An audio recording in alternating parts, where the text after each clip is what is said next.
अबू हुरैरा रज़ियल्लाहु तआला अन्हु से रवायत है कि रसूलुल्लाह सल्लल्लाहु अलैहि वसल्लम ने फरमाया,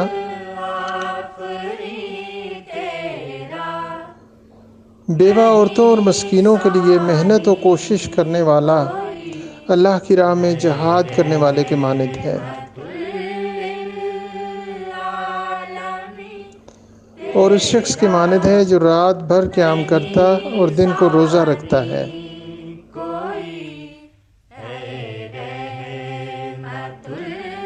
सुन्नन इब्न माजा हदीस नंबर 2140 बाब 13।